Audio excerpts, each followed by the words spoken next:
Bienvenidos todos nuevamente a este espacio dedicado a aprender y explorar todo sobre el mundo de la salud.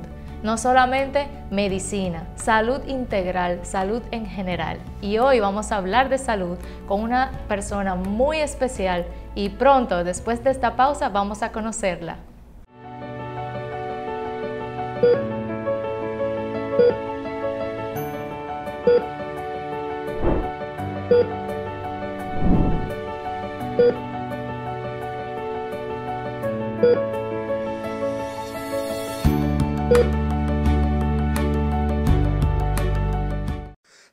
Salud. ¿Tienes gripe, secreción nasal o estornudos? Toma Sanitos, antigripal extra fuerte y resuelto el problema. Búscalo en sus diferentes presentaciones, capletas y jarabes. Sanitos es un producto de Laboratorios Britannia. Distribuidor exclusivo, Disfármaco. Si los síntomas persisten, consulte a su médico.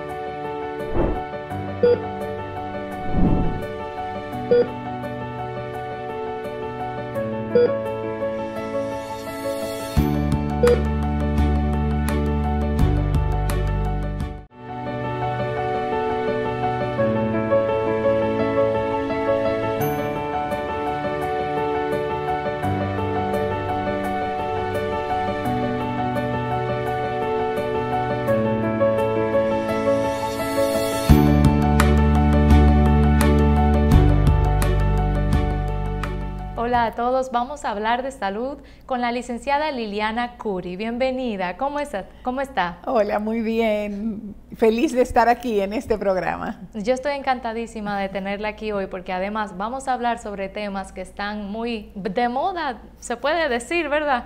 Porque tenemos un tema que nos compete mucho en esta actualidad y es el COVID. Yo creo que no hay que abundar demasiado ya sobre qué es el COVID. Yo creo que todo el mundo tiene un poco ya de conocimiento, pero sí hay trastornos y complicaciones comunes que puede traer el COVID que ya quizá no son de tanto conocimiento por el público, ¿no? Entonces, la licenciada Liliana Curi, que es una persona encargada, yo quiero que usted hable sobre su background y me haga un poquito esa historia que me venía haciendo fuera de cámara sobre su trayectoria, pero yo quiero que ustedes sepan que pocas personas están tan preparadas para discutir sobre trastornos de coagulación que tienen que ver con la infección por COVID, como la señora Liliana Curi. Cuéntenos un poquito por qué usted está tan preparada para hablar sobre este tema. Bueno, te decía que yo soy bioanalista, egresada de aquí de la Universidad Pedro Enrique Ureña de la UNFU, sí. Y me fui a México a hacer especialidad en hematología. Allá hice todo mi entrenamiento en hematología y banco de sangre y actualmente soy docente del INTEC, de la Escuela de Medicina, en el área de grado y docente de maestría en la Escuela de Bioanálisis de la UAS. Además, ostento en este momento, ya desde hace varios años, lo que es la representación en el país del Grupo CLAT. El Grupo CLAT es el Grupo Cooperativo Latinoamericano de Hemostasia y Trombosis, que es un grupo de estudio de toda Latinoamérica que está adherido a la Sociedad Internacional de Hemostasia y Trombosis, que son los líderes de lo que son los trabajos de investigación en todo lo que tiene que ver con los trastornos hemorrágicos y trastornos trombóticos. A consecuencia de eso, pues hemos estado durante toda esta pandemia muy conectados o interconectados por los webinars, que claro, eso es algo bueno que ha traído la pandemia, sí, que tenemos el acceso a muchísima información importantísima e inmediatamente salen las publicaciones, uno puede tener acceso a ellas. Una de las principales razones por la cual yo me siento tan honrada de que usted esté con nosotros hoy, es que cuando nosotros estamos investigando por internet, leyendo sobre el COVID, sobre todo lo que puede causar el COVID, cuando empezamos a ver el tema de los trastornos de coagulación, se vuelve un poco complejo entenderlo, porque las personas que no tienen una educación en ciencia, hay muchos términos científicos que no van a entender, y el hecho de que usted es docente y sabe simplificar estos contenidos a nivel de que cualquier persona pueda comprenderlo fácilmente, eso hace que su participación en el día de hoy sea muy especial para mí. Así que muchas gracias por estar con nosotros. Con gusto para mí. Vamos a empezar entonces, a conversar sobre cuál es la principal manifestación de trastorno de coagulación por infección de virus COVID. Las trombosis. Las trombosis. Si tú recuerdas cuando comenzó todo aquello de la pandemia, que comenzó en el 2019 en Wuhan, China, pues hubo muchísimas muertes. Posterior a eso vino realmente la contaminación que llegó a Europa, después de que un grupo de chinos se trasladaran hacia Milán en un evento de un congreso, y de ahí vino toda la contaminación, o llegó la infección, vamos a decir, a Italia. Y los italianos, pues bueno, tuvieron, al igual que los chinos, también grandes bajas o muchas defunciones a consecuencia de la infección. Sobre todo porque ocurrió todo en una etapa inicial, que no se conocía nada. Así es. Y ellos decidieron hacer autopsias. Entonces, en esas autopsias ellos encontraron que habían múltiples trombos en las personas que ya habían fallecido del COVID. Y de ahí comenzaron a pensar en la necesidad, y ahí es que surge que se comiencen a utilizar los anticoagulantes para evitar las trombosis, porque una de las hipótesis era que las trombosis era que mataba, que hacía que las personas fallecieran, no tanto la infección por el COVID o la neumonía, sino que las trombosis venían a jugar un papel muy importante en lo que es, vamos a decir, la severidad de la enfermedad. Y ellos comenzaron, ahí se integran todos los grupos de hematólogos y cardiólogos, que son quienes manejan magistralmente todas las dosis de anticoagulantes, y comienzan entonces la utilización de anticoagulantes, de esos inhibidores de factor 10, todas las heparinas o los anticoagulantes orales, toda la familia de los apisaban, el famoso Eliquis, que es un apisaban, o el rivaroxaban, el edosaban, o un grupo de anticoagulantes inhibidores de factor 10 también, pero que son orales, que son los llamados nuevos anticoagulantes o anticoagulantes orales directos. Entonces, mi pregunta es, usted, bueno, yo entiendo que estos trastornos pueden tener origen en el cuerpo de estar tratando de luchar contra el virus, ¿no? Y ahí empiezan a salirse un poco de patrón. ¿Cuál es el primer signo ya hematológico? Sí, viene realmente, cuando viene la infección, lo que se genera es una inflamación, una gran inflamación. Esa inflamación a nivel de endotelio y a nivel de todo el cuerpo, comienza entonces a activar la coagulación sanguínea. Y comienzan entonces a aparecer los famosos trombos, que después se convierten en émbolos, que posteriormente pueden ocasionar las embolias cerebrales o pulmonares. Y posterior a eso, lo que hemos visto que ha ocurrido y que todo el mundo maneja ahora, una prueba que hace mucho tiempo existía, pero que nadie la conocía porque era muy especializada, que es el dímero D, que se altera el dímero D. Entonces, si pensamos, ¿cuáles pruebas de laboratorio son las que inician en la alteración hematológica en el aspecto de la coagulación sanguínea? Hay alteración de fibrinógeno, hay alteración del dímero D, y también hay otros parámetros como es la ferritina, que también aumenta la ferritina como es un reactante de fase aguda, o sea que la ferritina alta, la ferritina se encuentra en la célula. Y la célula, al haber inflamación, la célula muchas veces se rompe. Al romperse, sale todo lo que está dentro de la célula y queda expuesto entonces todo ese contenido, y dentro de ese contenido está la ferritina. Ok, entiendo. Bueno, vamos a tratar de definir algunos de estos términos científicos que acabamos de escuchar. Ya conocemos la ferritina, el dímero D. Ok. Que es muy, a ver si tiene toda la razón, está sonando muchísimo y ya la gente... Está de moda la prueba. Incluso luego de personas que salen del periodo delicado de COVID, tienen que seguirse haciendo esta prueba de dímero D por un tiempo, incluso luego de haber rebasado la enfermedad. Sí. Entonces cuéntenos un poquito, ¿qué rol tiene el dímero D? ¿Qué es el dímero D? ¿Qué es el dímero D? El dímero D es una prueba de laboratorio que identifica fragmentos de lo que es la malla de fibrina que es parte del coágulo. Dicho de otra forma, el coágulo está formado por fibrina y plaquetas, para lo que necesita también trombina, que es otro factor de coagulación.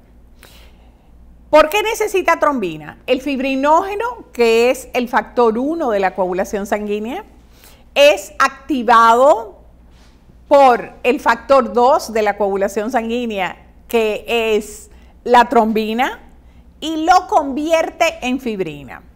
Para hacer un símil, vamos a pensar, y este ejemplo yo se lo pongo mucho a mis estudiantes de INTEC, vamos a pensar en una bolsita de limones del supermercado que viene dentro de una mallita. Esa mallita es la red de fibrina que tiene dentro todos los elementos formes de la sangre, pensando en el coágulo, como son los eritrocitos y los leucocitos. Se quedan todos atrapados ahí, más las plaquetas, que son las que ayudan a que esa red de fibrina se mantenga firme, fuerte y sea sostenible. Cuando se corta esa malla de limones, por decir...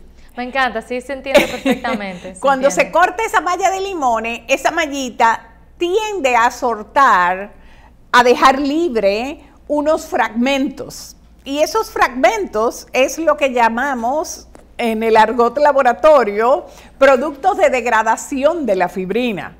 Dentro de esos productos de degradación de la fibrina están los fragmentos X, Y, D y E, y el dímero D es un fragmento de degradación de la fibrina que mide específicamente los fragmentos D.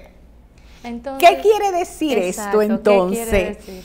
Que cuando yo encuentro un dímero D alto, tengo que tener, o es una alarma o me avisa que hay un trombo en algún lado. Definitivamente ya hay un trombo en algún lado, aunque sea pequeño. Sí. Aunque tú no lo hayas localizado, puede estar normalmente en miembros inferiores, puede estar también en miembros superiores, que son los dos lugares donde más fácilmente se encuentran. Es decir, brazos y piernas. Brazos y piernas, exacto. Y también puede estar ese coágulo, soltar un émbolo, que un émbolo es un fragmentico, un pedacito de ese coágulo que se va a caminar por el torrente sanguíneo, y al caminar por el torrente sanguíneo puede llegar a pulmón y ocasionar, cuando llega a los vasos más pequeños, una embolia, lo que se llama una embolia pulmonar, o una embolia cerebral, que son como las más fuertes o las que más nos impactan, porque tú estás completamente bien y de repente se te hace difícil respirar, o de repente dejas de caminar, o se te tumba a un lado del... O ya no puedes hablar. O no puedes hablar, depende de dónde haya llegado ese trombo. Hay realmente ejemplos muy tristes con relación a cosas que han pasado, eventos que han pasado con el COVID, con relación a las trombosis. Ayer precisamente yo tuve un paciente en el laboratorio jovencito, o sea, un paciente de 37 años. He visto que no hay como una edad predominante, que le puede pasar a cualquiera y que de hecho no está obligatoriamente atado a antecedentes médicos. He visto eso en las estadísticas. Eso es increíble porque realmente la inflamación es una inflamación tan grande que activa todos los factores de coagulación. El cuerpo comienza a luchar en contra de lo que es el virus, se genera todo lo que es la tormenta de citoquina, aumenta más la inflamación y a veces las vías de acceso que pueden ser así, cuando se inflaman se reducen y se activa, entonces se activan las plaquetas y las plaquetas activan los factores de coagulación y los factores de coagulación generan entonces el trombo y después del trombo el cuerpo quiere tratar de deshacerse de ese trombo y es cuando comienza la fibrinolisis o la destrucción del trombo, que es lo que hablábamos de que cuando la malla de fibrina se destruye, comienzan a aumentar los dímeros D. Ok, o sea que cuando el valor está aumentado, nuestro cuerpo está activamente luchando contra un trombo. Así es, hay un trombo que se está destruyendo. Ok, y ¿hay estadística sobre qué es más común?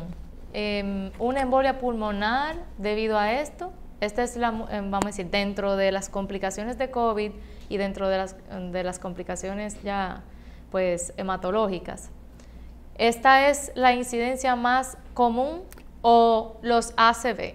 Sí, bueno, los más frecuentes son los de pulmón. Los de pulmón. Son las embolias pulmonares y como es una infección que afecta el pulmón, que afecta las vías respiratorias, además hay mayor inflamación también y es más frecuente que las trombosis sean de las piernas, comiencen en trombosis venosas profundas desde los miembros inferiores, entonces cuando suben y se quedan atrapados ahí en el pulmón, más la inflamación que el pulmón tiene a consecuencia de la respuesta que el cuerpo normalmente tiene para defenderse de esa infección, pues hace entonces que sea más dramático el cuadro del paciente. Sí. Okay. Si bien es cierto que se ha demostrado que puede pasar en cualquier persona de cualquier edad, ¿hay alguna condición anterior médica que pueda hacer que este tipo de complicación sea más predominante, más común, que haya más chance de que pase? O, por ejemplo, si yo soy una persona que desde antes tengo algún trastorno ya de coagulación y estoy medicada, claro. Me imagino que el manejo de esos casos debe ser distinto. Sí, hay condiciones preexistentes que hacen un mayor riesgo, que las personas tengan un mayor riesgo a hacer trombosis. Por ejemplo, las personas que tienen enfermedades crónicas, las personas diabéticas, las personas que tienen hipertensión, aquellas personas que tienen algún trastorno de la coagulación en el sentido de las trombofilias, por ejemplo, que son hereditarias, esas trombofilias. Uno de ellos es un defecto de una mutación del factor 5 Leiden, por ejemplo. Ese tiene predisposición de hacer trombosis aún sin nada. Aún sin nada, sí. Claro, eso lo define. Entonces, al haber inflamación y haber activación de los sistemas de la coagulación, pues entonces es el que más rápidamente va a poder tener una trombosis. Y cuando se está tratando un paciente que sufre de este factor de Leiden, de alteración genética, este paciente hay que aumentarle la dosis normal de anticoagulante cuando se está tratando. o preventivamente la aumentan o esperan a que haya una formación o una complicación? No, por ejemplo, si tú sabes que hay una persona que es factor 5 Leiden, es importante saber si es homocigoto o heterocigoto, esa deficiencia de esa mutación del factor 5 Leiden. Vamos a definir un poquito lo que es homocigoto o heterocigoto. Ok, para ver un poco si va a necesitar una dosis mayor o una dosis menor del anticoagulante. ¿Qué tan fuerte sea la manifestación de la enfermedad? Exactamente.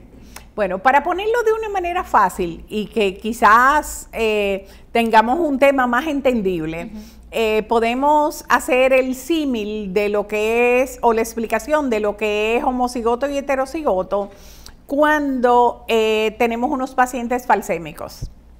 Si tenemos unos pacientes falsémicos, que aquí en República Dominicana se maneja mucho el término, tenemos que el papá y la mamá, los dos, tengan la presencia de la hemoglobina S. Entonces, si papá y mamá tienen la presencia de la hemoglobina S, los niños que van a salir de esa unión puede ser que tengan la mitad de la herencia de la S del papá o de la mamá y la otra mitad buena. No con, o sea, con hemoglobina A solamente, hemoglobina adulta, la hemoglobina normal buena. La puede heredar a un hijo, pero no manifiesta la enfermedad. Sí, exactamente. Es lo que se llaman los portadores de falsemia o que aquí hay una incidencia altísima. De la falsemia. Por ejemplo, los pacientes falsémicos son unos pacientes que tienen mayor riesgo de tener trombosis si tienen una infección de COVID.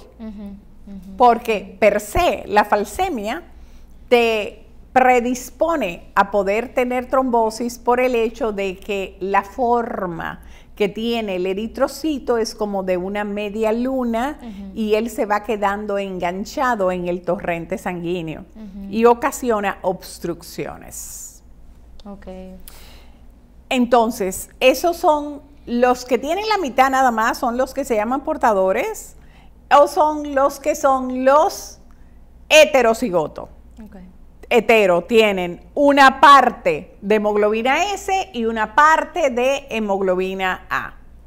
Los homocigotos son aquellos que heredaron las dos partes de la presencia de la hemoglobina S de los padres, y ese, en vez de tener solo una mitad, ese va a ser SS.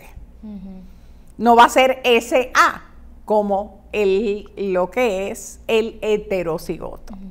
O sea, una mezcla. O sea, que este es más dominante. Entonces, ¿Y qué cuadros puede una persona, bueno, ya no solo falsémica, sino cualquier persona que esté teniendo una trombo? ¿Cuáles son los síntomas que una persona pueda darse cuenta y pedir ayuda de que está teniendo una trombo en ese momento? Por ejemplo, los trombos, hay varias cosas que tomar en cuenta. Factores de riesgo de trombosis. Un factor de riesgo de trombosis es sedentarismo, obesidad, tabaquismo, independientemente de COVID, obesidad, embarazo, uso de anticonceptivos orales, uso de terapia de reemplazo hormonal también. Todo eso va a predisponer a que se tenga una trombosis. Viajes largos, inmovilización, cirugías ortopédicas, cáncer, largos tiempos acostado a consecuencia de recuperaciones de cirugías. Todo eso nos predispone a trombosis. Las cirugías estéticas que están tan de moda ahora, también tienen que tener pendiente hacerle unos exámenes previamente a esos pacientes que van a hacerse cirugía para ver cuál es el riesgo que puede tener esa persona de sangrado o de trombosis. Okay. Después, hacerle una prueba que se llama tromboelastograma. La tromboelastografía, que es una prueba de medición global de la hemostasia, es muy importante, porque nos va a dar luz de si ese paciente tiene riesgo de sangrado o tiene riesgo de trombosis. ¿Por qué? Porque él me va a medir cuál es el grado de funcionabilidad que tienen las plaquetas mediante la medición de la agregación plaquetaria, cómo funciona el fibrinógeno, cómo están funcionando los factores de coagulación o si existe fibrinolisis en ese momento. Es como una fotografía que yo te haga en el momento. De ahí que la tromboelastografía ha venido a ser una de las pruebas que ahora con el COVID también se han puesto de moda, porque sirve para monitorear también los anticoagulantes y las terapias de anticoagulantes que le están dando a los pacientes. Bueno, tenemos que hacer una pausa, pero cuando volvamos de esta pausa, vamos a seguir hablando de este tema en particular que me interesa muchísimo, así que no se muevan.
Hola a todos, continuamos hablando de salud con la licenciada Curi, bioanalista y experta súper preparada en el tema de trastornos de coagulación en la infección por COVID. Así que continuábamos hablando antes de la pausa sobre estas pruebas que han existido desde hace muchos años, pero se han puesto, vamos a decir, de moda ahora porque sirven para monitorear la enfermedad y las posibles complicaciones por coagulación en COVID. Así que vamos a hablar un poquito, ¿cuáles son esas pruebas? Bueno, como mencionamos ahorita, el dímero D es una de esas pruebas que nos sirve para monitorear si existe la trombosis o no en el COVID, lo cual es muy importante. ¿Hay valores de estas pruebas antes? ¿Cuáles son los valores normales? Sí, hay los valores normales, por ejemplo, de los dímeros es hasta 500. Cuando está sobre 500, entonces ya comienza la alteración o comienza a estar la duda de si realmente tiene un trombo o no tiene un trombo y si hay que anticoagularlo o no anticoagularlo. Ok, hay riesgo ya. Eso, sí, exacto, esa es la importancia. Claro que hay vamos a decir, situaciones fisiológicas como es el embarazo, que el embarazo te aumenta el dímero D en condiciones normales. O sea, que una persona embarazada, por ejemplo, te puede llegar hasta 1000 y estar en condiciones normales. Pero ya si tiene 2000, 3000, 5000, ya. Ha habido a nivel mundial, no aquí en República Dominicana, pero a nivel mundial, han habido casos muy esporádicos, pero personas que han tenido 30,000 y 40,000 nanogramos por decilitro de dímero D. Claro, esos son extremos. No es lo común. No es lo común. ¿Y hay aquí un peligro mayor en embarazadas? Sí, claro. Hay un peligro mayor en embarazadas porque durante el embarazo fisiológicamente aumenta el factor 8, aumenta el factor von Willebrand, que todo aumenta porque y son factores procoagulantes de por sí. Y si arriba de eso adquiere la infección del COVID, pues se le complica un poco más el problema de eso. Otra de las pruebas que es sumamente importante y que yo les exhorto, por favor, a que cuando los médicos, sus médicos, cardiólogos, neumólogos, internistas, intensivistas, todos los médicos que estén atendiendo pacientes con COVID, le manden a hacer su batería de exámenes a los pacientes, por favor háganselos, porque les va a servir como base del monitoreo del riesgo de la enfermedad.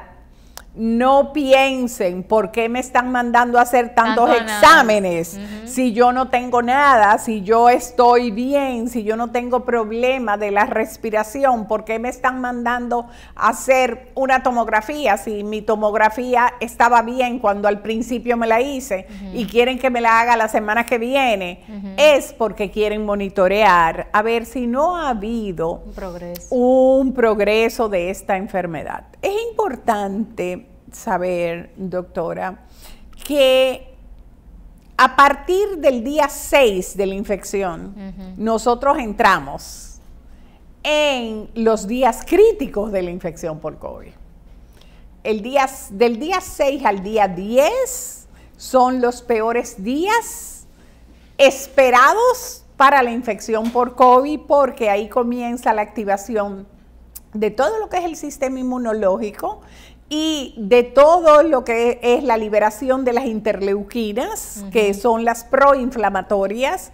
Y si buscamos un poquito hacia atrás entre nuestros pacientes y les preguntamos cuáles fueron los días cuando peor se sintieron, ese es el rango de días donde ellos se complican y hay que internarlos si están en las casas, o en su defecto es donde peor les fue, si se mantienen aún en las casas. Porque recuérdate que la mayoría de los pacientes pasan su infección de COVID en las casas. Sí, por eso es tan importante saber cuáles son los primeros signos de alarma. Si yo estoy en mi casa y no me había sentido tan mal hasta ahora, pero tengo riesgo de desarrollar un trombo, es bueno estar atento, ir midiendo desde antes. Hay que, como usted bien dijo, medir preventivamente, no esperar que pase para ir corriendo a conseguir una cama que a veces no aparece en el momento. Ni decir, bueno, yo me comencé a sentir cansado o cansada, pero bueno, me acosté y me quedé tranquila. Llamé a la doctora y la doctora me dijo que me repitiera los exámenes, pero realmente estaba tan cansada. Estaba tan cansada que se durmió, y como se durmió, yo no la quise molestar para llevarla a que le fueran a hacer los exámenes. Y yo agrego, y ni siquiera llamaron a un laboratorio para que fueran a hacerle un examen. Porque hoy día están más que nunca estos servicios a domicilio. Claro. Especialmente personas difíciles de transportar. Pues este servicio siempre lo han tenido, pero ahora se necesita más que nunca. Está más disponible y está más disponible en cualquier laboratorio en sentido general. Se llama, y cuando las personas están delicadas, porque tú les pones al laboratorio la situación, mira, tengo una persona en un estado delicado, pues bueno, te mandan una persona a que vaya a domicilio. Yo tristemente tuve el caso de una persona que falleció, esposa de un médico, así. Estaba mala, se sentía mal, estaba como medio mareada, pero se acostó a descansar, después estaba inapetente, luego no tenía realmente mucho evento en el sentido general de que estaba con dificultad respiratoria, pero era leve.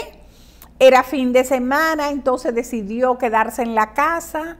En el momento que el lunes ya estaba más complicada, ya tenía una neumonía, ya se le complicó, ya hubo que tomar acciones.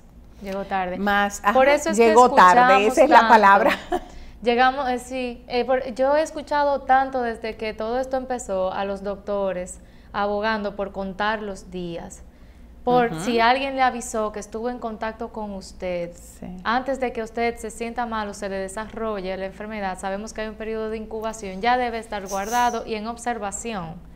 Y asimismo, contar los días. Y el día 6, usted mencionó que es el día donde empieza a poder complicarse la situación. Entonces, antes de llegar a ese día, ¿hay algún examen que hacen previo?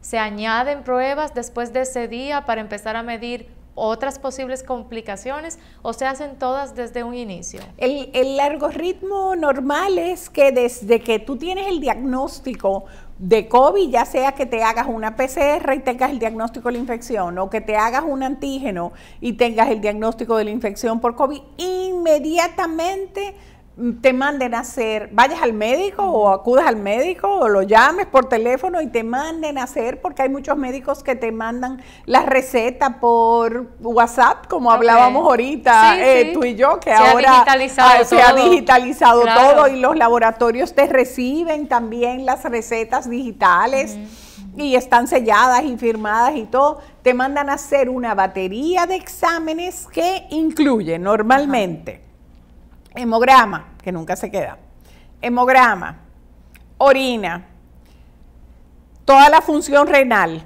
o sea, uricreatinina, toda la función hepática que se altera bastante durante el COVID, durante la infección, que son todas las transaminasas, la LT, AST, la gamma-glutamil transpeptidasa, la LDH, eso, independientemente de lo que es fibrinógeno, TP, o sea, las pruebas de coagulación, buscando que con esto, si hay alguna alteración en el sistema de la coagulación sanguínea, dímero D, ferritina, tromboelastografía, para ver cómo está todo inicial de base.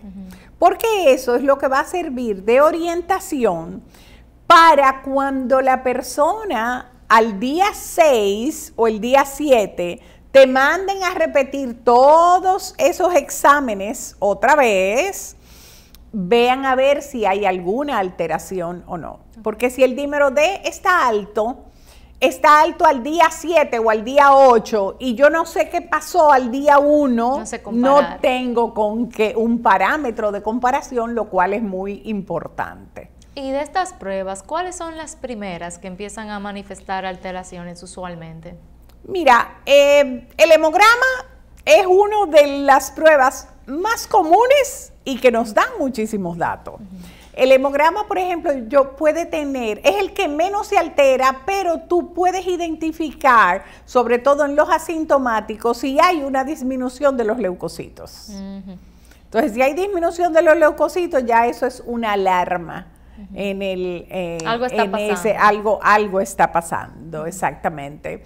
Hay personas que tienen también trombocitopenia, o sea, plaquetas disminuidas, que las puedes ver ahí. No es tampoco de las manifestaciones mayores que vamos a tener, como cuando comparamos con el dengue, que tú con el dengue dices, tiene blanco bajito y plaqueta bajita, ya es dengue. No es tan así, pero también es una infección.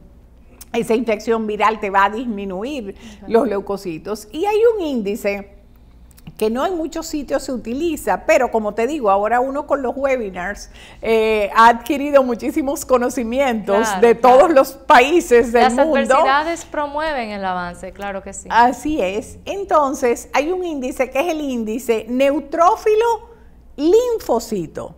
Una división entre los neutrófilos y el linfocito te saca un índice. Si ese índice está sobre 3, ese pronóstico de esta enfermedad es mayor hacia la severidad que un índice que esté debajo de 3. Oh, wow. Algo tan simple como eso. Y tan pequeñito. Y tan pequeñito, y que tú te haces el hemograma, y el hemograma lo cubre el seguro, A veces todo. parece mentira cómo algo tan pequeñito ha puesto de vuelta y media al mundo completo. Así es. Entonces, con relación a los otros exámenes que me preguntabas, el dímero D es uno de los que sube. Okay. Sube muy fuerte, muy rápido, porque, como bien decíamos, es la coagulación uno de los mayores riesgos que tenemos en la infección del COVID. Sí.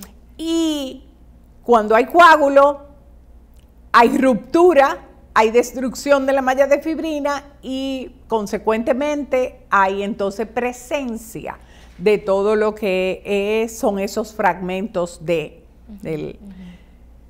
Otra prueba que detecta inmediatamente cualquier alteración, por mínima que sea, es la tromboelastografía. La tromboelastografía se comienza a alterar y comienza a ser visible. Esa prueba es una prueba dinámica que te mide de forma global todas las partes de todo lo que es la hemostasia e incluso la destrucción, hemostasia primaria, secundaria y terciaria. Muy específica. Y hasta así, es bien global y te da todos los datos. Okay. Y te dice, ¿hay disminución de plaqueta? ¿O hay disminución de la función plaquetaria? ¿O no tiene fibrinógeno? ¿O tiene mucho fibrinógeno? Y ya entonces, como tú sabes que el fibrinógeno es el que hace que se haga el coágulo y se cree la malla de fibrina, pues tienes que comenzar de una vez a dar anticoagulantes para disminuir esa actividad de ese fibrinógeno, contrarrestar, para que no se forme la trombina y no se forme el coágulo. Entonces, tú acotabas algo con relación a eso ahorita. Muchas veces decimos, no, porque a mí me pusieron el anticoagulante por 15 días nada más y ya yo lo dejé. Pero si no te haces los dímeros, no sabemos si hay que dejarlo o no, claro. Hay que hacer ese seguimiento. Yo creo que el mensaje principal que deja usted el día de hoy es ese, que estas pruebas son herramientas para saber qué está pasando por dentro y son la herramienta para medir el seguimiento y la complicación o posible complicación, y también para saber si ya hemos rebasado la enfermedad. ¿Cómo se ven estas pruebas cuando vamos saliendo de la enfermedad? Bueno, cuando vamos saliendo de la enfermedad y hemos llevado el tratamiento muy bien, esas pruebas comienzan a normalizarse. Pero se ha dado el caso de muchos pacientes que cuando comienzan a dejar el anticoagulante, el dímero D sube. Aún tú no tengas la enfermedad del virus, la infección está negativo. Es lo que mucha gente le llama secuela, que te deja secuelas. Entonces te deja esa alteración de lo que son los factores de coagulación y ese riesgo de tener las trombosis. Y la verdad, les digo y les pido, las trombosis debemos evitarlas y se pueden evitar. Entonces, tratemos de utilizar los anticoagulantes o los medicamentos que los médicos nos manden, por favor, para evitar tener consecuencias funestas, sea la muerte, o sea que quedemos con alguna limitación, que no podamos trasladarnos o no podamos estar hábiles para nuestras familias, para nuestra vida productiva y demás. Yo creo que en este espacio siempre hacemos hincapié en la prevención, en evitar. Y ese mensaje es algo que yo quiero que se quede en la mente del que lo está escuchando. No hay que esperar que pasen las cosas. Si usted sabe que estamos en una pandemia y a veces los doctores están llenos, no pueden, no dan abasto. Si usted sabe que le pusieron una medicina por X cantidad de tiempo y que le han indicado las mismas pruebas, si el doctor no le ha podido llamar para hacerle seguimiento, no se siente a criticar al doctor, mejor es una mejor decisión tomar el teléfono, llamar a su secretaria, decirle si me pueden hacer una receta para yo seguir haciéndome la prueba, yo puedo ir o puedo llamar para que me la hagan aquí, yo le envío los resultados por email. Hay que todos cooperar un poco, pero vamos a decir un poco de vagancia a veces en querer investigar, una falta de curiosidad de saber cómo me estoy desenvolviendo, cómo voy saliendo de esto, no confiar que todo va a estar bien, porque no siempre todo acaba como nosotros esperamos, y si podemos prevenirlo, siempre va a ser la mejor opción. Entonces, estas pruebas que usted ha detallado hoy, me ha encantado la explicación, creo que ha sido fácil de comprender por todos los que no somos bioanalistas, ¿no? Nos da como la otra cara de la moneda. Yo quisiera hacerle una pregunta.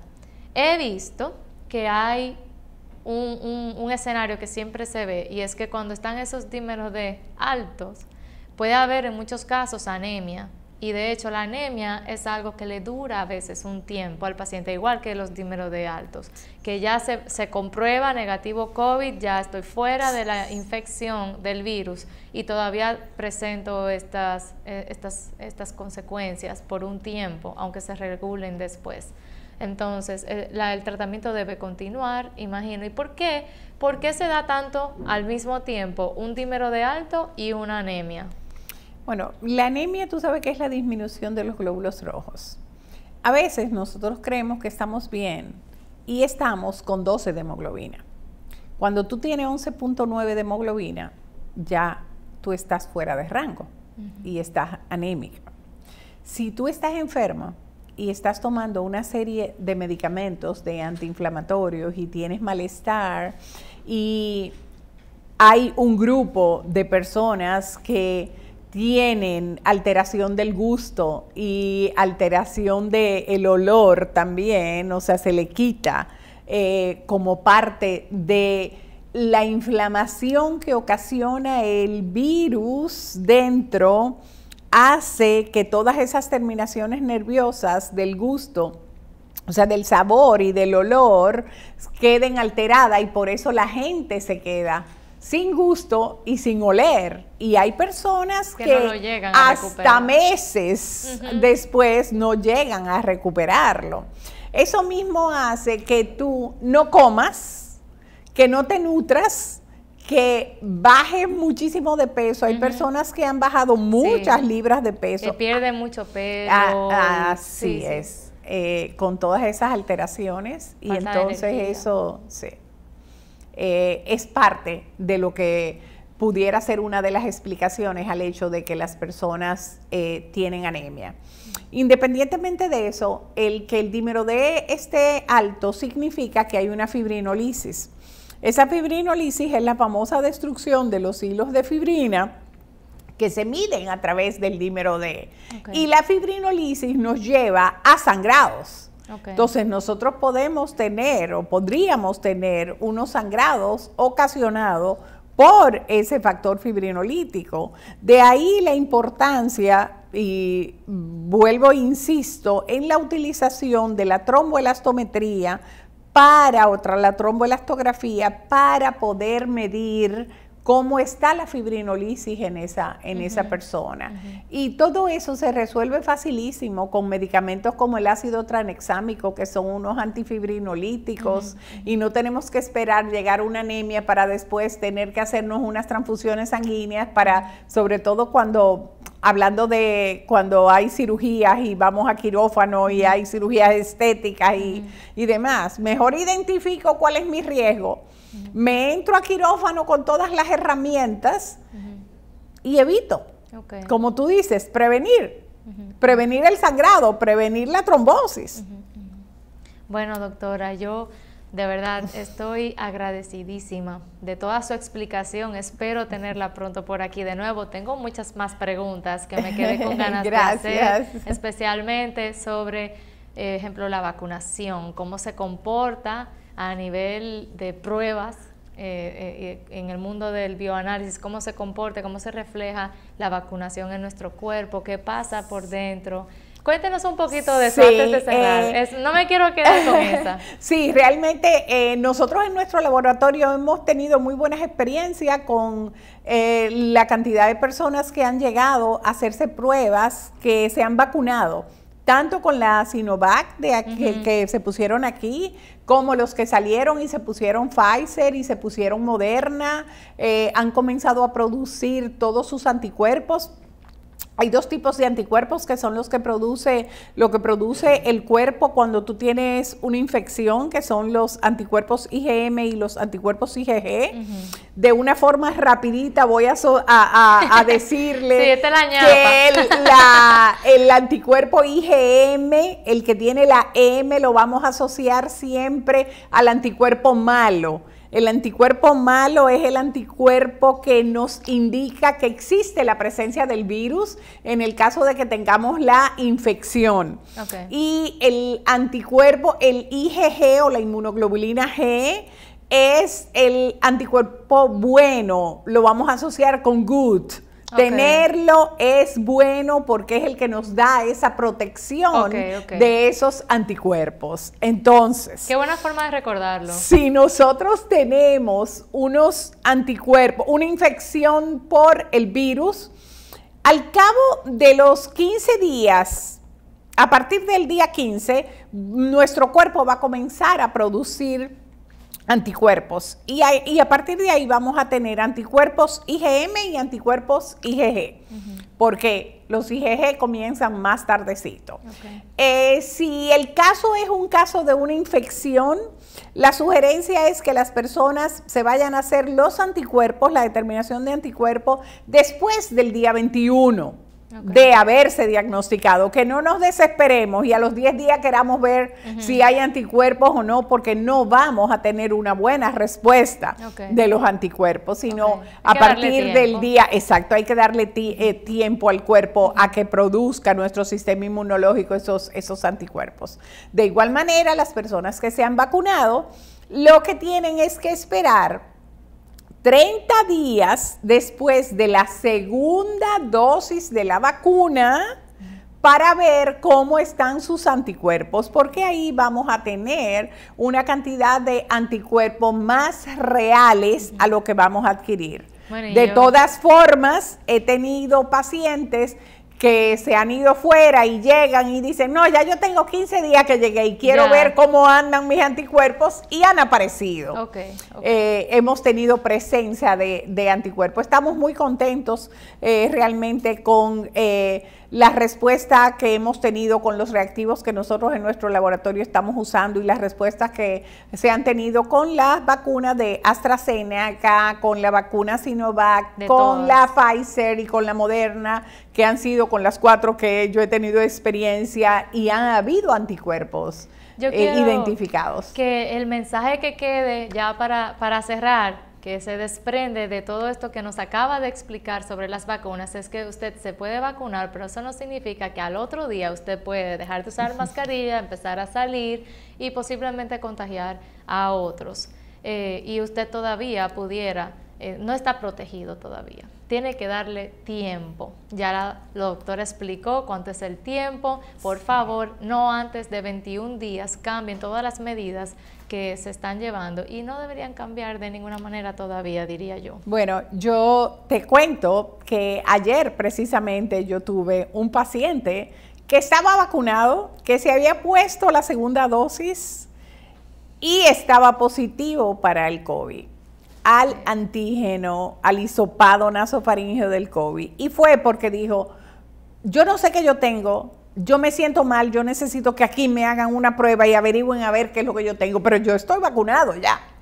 Pero yo tengo dolor de cabeza, tengo malestar, no me siento completamente bien y me dio fiebre. ¿Y qué tiempo después de haberse vacunado? Cuando él tenía 3 semanas de haberse puesto la segunda dosis de la vacuna. O sea que quizás, pero si nos ponemos a pensar que estaba positivo, exactamente, porque tú sabes que hay un periodo de incubación. Ojo con esto, señores, de verdad, nos tenemos que ir, Pero me encantó el programa de hoy. Creo que iluminó muchas preguntas que nos hacíamos, especialmente ese último pedacito, que por favor recuerden eso siempre. El uso de la mascarilla es imprescindible, no se la pueden quitar. Mantener el distanciamiento social, por favor. Correcto. No se abracen, no hablen cerca, no se quiten la mascarilla. Mantengan la distancia para ver si nosotros logramos, con estos esfuerzos que se están haciendo para la vacunación a nivel mundial, y nuestro país es uno de los países que está haciendo ese esfuerzo de la vacunación, vamos a cuidarnos hasta que acabemos todos de desarrollar los anticuerpos y estar protegidos. Señora, muchas gracias, señora Curi, y gracias a todos ustedes por estar con nosotros hasta el final de este programa, y nos vemos la semana próxima con otro invitado muy especial, así que espérennos.